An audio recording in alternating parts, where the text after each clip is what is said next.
Huygens principal के base पर अब करेंगे explanation of laws of reflection and refraction.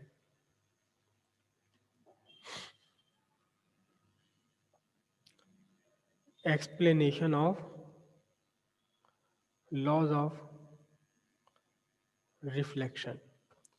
Reflection में क्यों एंगल ऑफ इंसिडेंस और एंगल ऑफ रिफ्लेक्शन हमेशा इक्वल होते हैं, और क्यों तीनों के तीनों इंसिडेंट रे, नॉर्मल और रिफ्लेक्टेड रे नॉर्मल एक ही प्लेन में क्यों होती हैं।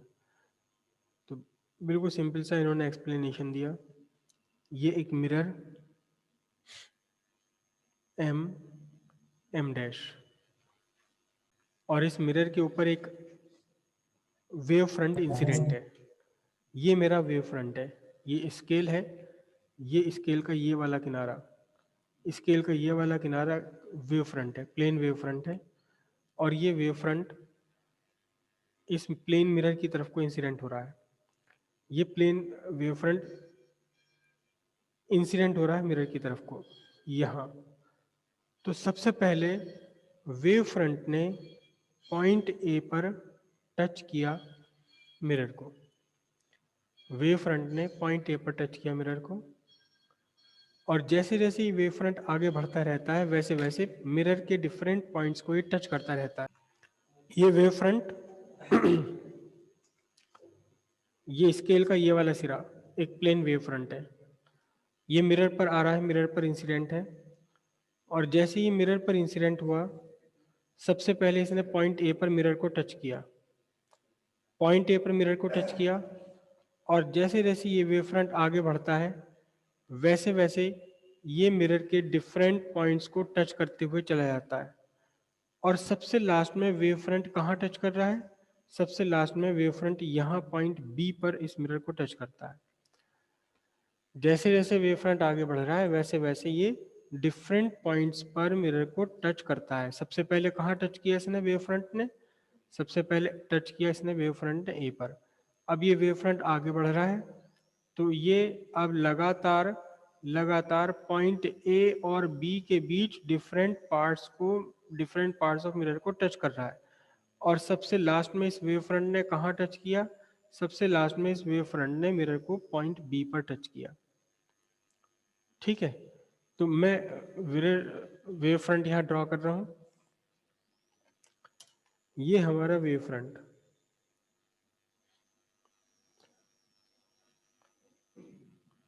ये वेव फ्रंट है, प्लेन वेव फ्रंट ए, और मैं इस पॉइंट को लिखता हूँ बी। जहाँ वेव फ्रंट है, वेव फ्रंट के परपेंडिकुलर हमेशा होता है क्या, वेव फ्रंट के परपेंडिकुलर है, क्या है वेव फ्रंट के परपेंडिकुलर, इंसिडेंट रे। ये इंसिडेंट रे है, दोनों तरफ इंसिडेंट रे है वेव फ्रंट के परपेंडिकुलर, ये इंसिडेंट हो गई। This is the direction of propagation of wave. अब सबसे पहले इस वेव फ्रंट ने मिरर के पार्ट ए को टच किया, फिर ये वाला पार्ट यहाँ जाकर टच हुआ, ये वाला पार्ट यहाँ जाकर स्ट्राइक हुआ ये, और सबसे लास्ट में बी, सबसे लास्ट में बी ने मिरर को स्ट्राइक करा। कहाँ स्ट्राइक किया, ए डैश पर, ए डैश पर स्ट्राइक किया। यहाँ आपका ये एंगल राइट एंगल है, क्योंकि वेव फ्रंट और प्रोपेगेशन, वेव फ्रंट और डायरेक्शन ऑफ प्रोपेगेशन एक दूसरे के परपेंडिकुलर हुआ करते हैं। तो जैसे जैसे ये वेव फ्रंट ए और ए डैश के डिफरेंट पार्ट्स से टकरा रहा है वैसे वैसे ए और ए के बीच के डिफरेंट पार्टिकल्स, मिरर के डिफरेंट पार्टिकल्स, ये वाला सबसे पहले ए पार्टिकल, फिर ये पार्टिकल, फिर ये सारे पार्टिकल सेकेंडरी सोर्स की तरह बिहेव करने लगते हैं और अपने अंदर से सेकेंडरी लाइट निकालने लगते हैं। ठीक है, जब वेव फ्रंट ए बी, पूरा वेव फ्रंट है ए बी, वेव फ्रंट जब ए से पॉइंट ए पर टकराया मिरर से, उसके टी टाइम के बाद बी पहुंचा ए डैश पर।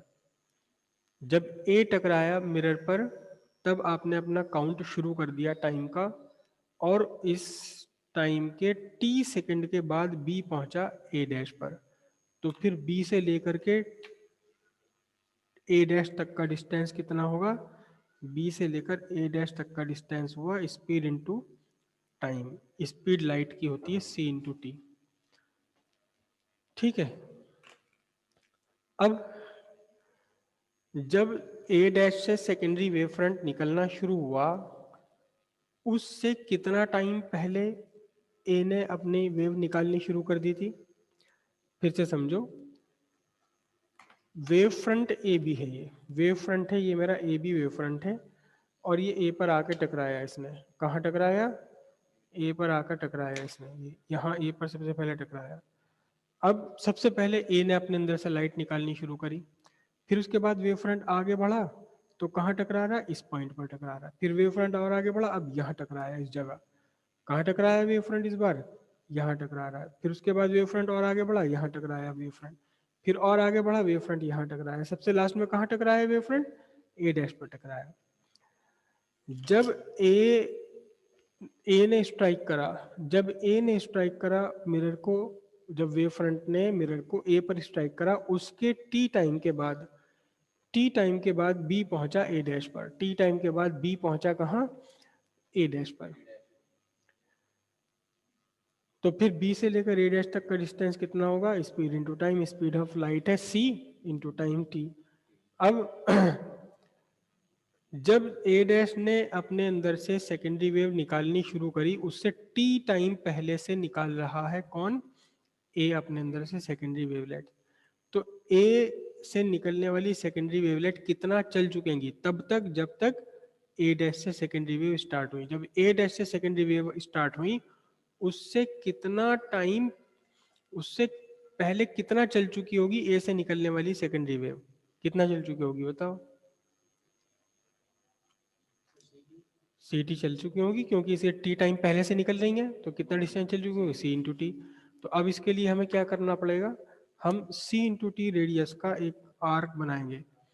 ये सी इंटू टी मैंने रेडियस ली है, सी टी रेडियस ली, और ए को सर्किल दे करके एक आर्क लगा दिया मैंने। कितनी रेडियस का? सी टी रेडियस का। सी टी रेडियस का एक आर्क मैंने यहाँ लगा दिया। किसे? ठीक है, ए को सेंटर लेकर के। अब उसके बाद क्या करना है? अब इसके बाद हमने ए डैश से एक टेंजेंट ड्रॉ करनी है। कहाँ ड्रॉ करनी है टेंजेंट? इस आर्क के ऊपर। ये आर्क लगा, ए को सेंटर लिया, कितना रेडियस लिया था? ये रेडियस लिया था सी टी। मतलब ए से निकलने वाली वेव सी टी डिस्टेंस इधर चल चुकी है, सी टी डिस्टेंस इधर चल चुकी है, सी टी डिस्टेंस इधर चल चुकी है। तो नया वेव फ्रंट बनाने के लिए हमने क्या करना होगा? एक टेंजेंट ड्रॉ करनी होगी। जैसे कि हाइगेंस ने कहा था कि टेंजेंट ड्रॉ कर दो यहाँ पर। नया वेव फ्रंट मैं ग्रीन पेन से ड्रॉ कर रहा हूँ। ये आपका एक नया वेव फ्रंट हो गया ए डैश, और ये पॉइंट है आपका बी डैश। ये वाला पॉइंट है बी, और ये पॉइंट है इसके सामने बी डैश। अब ए से बी डैश को आप ज्वाइन कर दीजिए,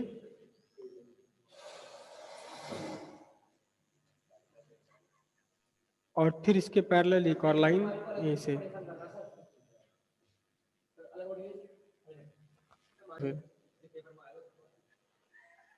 ये आपका हो गया रिफ्लेक्टेड रेस। दोनों हो गए रिफ्लेक्टेड रेस। एक बार फिर से बना रहा हूँ डायग्राम। डायग्राम बनाना सीख लो फिर से एक बार, क्योंकि सिर्फ डायग्राम बनाना है, इसमें कोई कुछ भी मुश्किल नहीं है। डेरिवेशन बहुत आसान है, डेरिवेशन तो बहुत ही आसान है इसकी। डायग्राम थोड़ा सा एक बार बनाना सीख लो। डायग्राम भी कोई मुश्किल नहीं है, सिंपल सा डायग्राम है। ये है आपका मिरर, मिरर है ये एम एम डैश। इस मिरर को हम ये ऐसे पॉलिश दिखा देते हैं इसकी। अब यहाँ एक वेव फ्रंट इंसिडेंट हो रहा है। वेव फ्रंट को थोड़ा सा तिरछा बनाना है, ऐसे जैसे मैं बना रहा हूँ। वेव फ्रंट को जितना इंक्लाइंड आप बना के रखोगे, उतना ही ज़्यादा आसानी रहेगी आपको डायग्राम में। ये लाइट रेज हैं, इंसिडेंट लाइट रे हैं। एक लाइट रे मैंने ये बनाई है, दूसरी लाइट रे मैंने यहाँ बनाई है। ये इंसिडेंट लाइट रेज हैं दोनों। और इंसिडेंट लाइट रेज के परपेंडिकुलर ठीक राइट एंगल बनाते हुए है ये क्या, वेव फ्रंट। ये वेव फ्रंट है A B, wave front A B.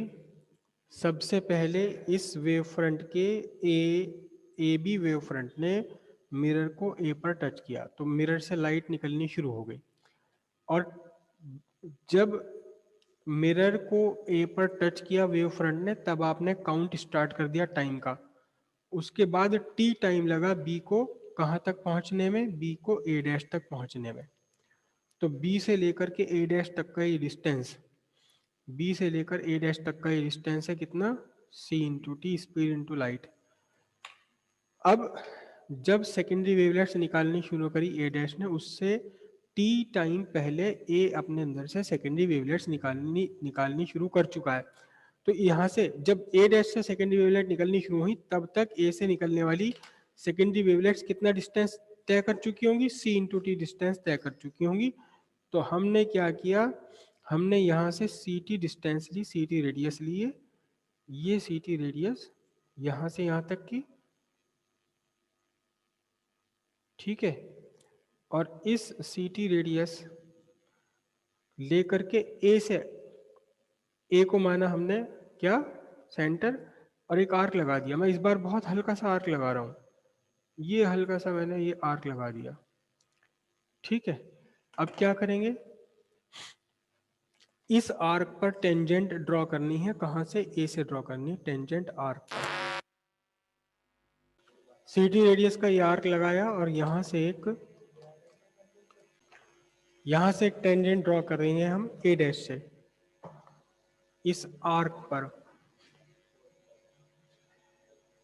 Just touch करते हुए एक लाइन,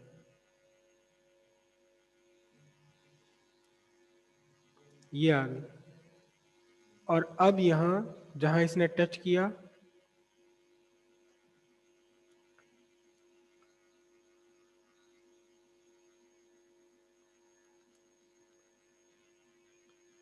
ये रिफ्लेक्टेड रेज आ गई, दोनों की दोनों एक दूसरे के पैरेलल, बढ़िया एकदम। इंसिडेंट रेज ये रही, और ये आपकी बनी रिफ्लेक्टेड रे। ये मैं एक लाइन बनाऊं डबल एरो से, तो यहाँ भी डबल बनाएंगे, ये बन गया। और इधर यहाँ ये 90 डिग्री क्योंकि टेंजेंट ड्रॉ करी है, और इधर ये 90 डिग्री है क्योंकि परपेंडिकुलर होता है वेव फ्रंट किसके, प्रोपेगेशन के, ठीक है। ये पॉइंट हुआ आपका B dash, this is a dash. A dash B dash is the new reflected wave front. A B incident wave front है और ए dash B dash reflected wave front है, ठीक है। ए बी यहाँ क्या है, ए बी है incident wave front, and A dash B dash क्या है, रिफ्लेक्टेड वेव फ्रंट है, ठीक है। अब इंसिडेंट रे और रिफ्लेक्टेड रे पर हमने दो नॉर्मल ड्रॉ करने हैं, नॉर्मल ड्रॉ करने हैं।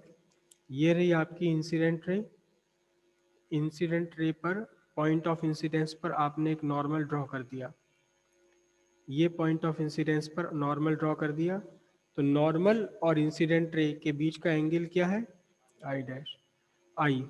इधर ये रिफ्लेक्टेड रे है, रिफ्लेक्टेड पॉइंट ऑफ रिफ्लेक्शन पर भी आपने क्या कर दिया, आपने एक नॉर्मल ड्रॉ कर दिया। रिफ्लेक्टेड रे और नॉर्मल के बीच का एंगल क्या है, आर। हमें प्रूव करना है कि आई और आर दोनों आपस में इक्वल होंगे, आई और आर आपस में इक्वल है। अब ध्यान से देखना जरा, ये एंगल आई है और वेव फ्रंट और इंसिडेंट रे दोनों एक दूसरे के परपेंडिकुलर हैं, तो ये कितना एंगल बचा, ये कितना एंगल बचा, 90 माइनस आई। अब ये नॉर्मल और मिरर के बीच एंगल 90 डिग्री है, ये 90 माइनस आई है, तो इधर का एंगल कितना बचा, ये वाला एंगल, ये बना आई, ठीक है। दूसरी साइड आ जाए, ये एंगल आर है, वेव फ्रंट और लाइट रे एक दूसरे के परपेंडिकुलर होती हैं, तो ये एंगल कितना बचा, 90 माइनस आर। और यहाँ ये परपेंडिकुलर ड्रॉ किया मैंने, नॉर्मल ड्रॉ किया है, पूरा 90 डिग्री है, एक एंगल 90 माइनस आर है, तो ये वाला एंगल कितना बन गया आपका ये R बन गया।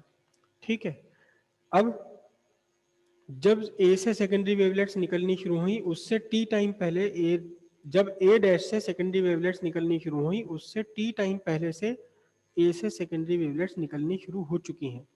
तो फिर जब A डैश से शुरू हुई तब तक A से चलने वाली सेकेंडरी वेवलेट कितना डिस्टेंस तय कर चुकी होंगी?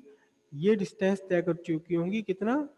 c into T, c into T. अब यहाँ हमारे पास दो ट्राइंगल्स बन गए हैं, बस इन दोनों ट्राइंगल्स को सिमिलर करते ही आंसर पूरा आ जाता है। दो ट्राइंगल्स यहाँ बन रहे हैं, देखो एक ट्राइंगल तो मैं ये ड्रॉ कर रहा हूँ, ये रहा पूरा का पूरा ट्राइंगल। कौन सा ट्राइंगल है बताओ? ये ए बी ए डैश। हल्की सी शेडिंग सी दिखाई दे रही है आपको? हल्का सा शेडिंग कर दिया है मैंने। दूसरा ट्राइंगल है ये वाला, देखो ध्यान से, ये पूरा का पूरा ट्राइंगल है, ये रहा।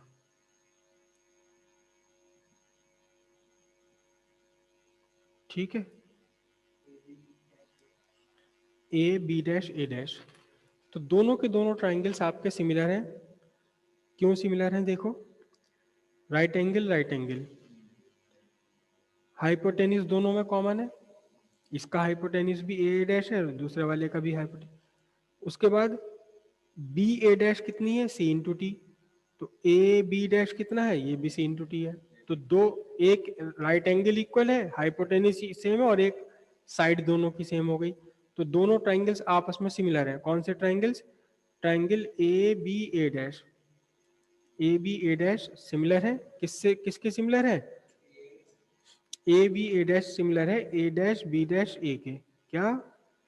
Triangle A dash B dash ए किससे, किसकी प्रॉपर्टी से? राइट हैंड साइड RHS की प्रॉपर्टी से। अब देखना जरा ध्यान से, इधर सी टी यानी बी ए डैश के सामने कौन सा एंगल आ रहा है? एंगल ए आ रहा है ना? बी ए डैश के सामने कौन सा एंगल आ रहा है? एंगल ए आ रहा है। इधर ए डैश बी डैश के सामने कौन सा एंगल आ रहा है? ए डैश एंगल आ रहा है। तो इसका मतलब angle A is equal to angle A dash C P C T. और एंगल ए क्या है? एंगल ए आई है और एंगल ए डैश कितना है बताओ? एंगल आर है। तो angle I is equal to angle R, law of reflection prove हो गया सीधा। हाँ हाँ, कुछ भी नहीं है, डायरेक्ट केवल डायग्राम बनाने की बात है, बाकी कुछ भी नहीं है। ये तो सेकंड लॉ है। ये क्या है? Which is second law of reflection. अब फर्स्ट लॉ क्या है? देखो ध्यान से, आपने ये लाइट रे कहाँ बनाई है? कॉपी पे बनाई है, इंसिडेंट लाइट रे। ठीक है, ये रिफ्लेक्टेड लाइट रे कहाँ बनाई है? कॉपी पे बनाई है। और ये नॉर्मल कहाँ बनाया? आपने कॉपी बनाया। इसमें कोई भी ऐसा नहीं है जो यहाँ हो हवा में, स्पेस में, 3 डायमेंशनल हो। तो हम क्या लिखेंगे? सिंस ऑल, कौन कौन? The incident ray. ठीक है, अगला क्या? Normal at the point of incidence and कौन? Reflected ray. All are drawn कहाँ? In the same plane, same plane पर है। Hence all the three lie in same plane. ये कौन सा लॉ है? ये फर्स्ट लॉ ऑफ रिफ्लेक्शन है। दोनों लॉ यहाँ प्रूव हो गए, फर्स्ट लॉ भी प्रूव हो गया और सेकंड लॉ भी प्रूव हो गया। सिंपल सी बात है, बस सिर्फ आपको एक डायग्राम ड्रॉ करना है और डायग्राम ड्रॉ करते ही ये आपका प्रूव हो जाता है। क्या? 3 नंबर में अक्सर आ जाता है। 3 नंबर की डेरिवेशन है, सिंपल डेरिवेशन है, बिल्कुल ज़्यादा ही झंझटबाजी कुछ नहीं है। ये वो तरीका है जो एनसीईआरटी में दिया हुआ है, हालांकि ये मुझे पसंद नहीं है बिल्कुल भी, मेरे हिसाब से बहुत गलत तरीका है। मैं अलग तरीके से इसे कराता हूँ, लेकिन वो मैंने अब छोड़ दिए, फालतू टेंशन लेनी।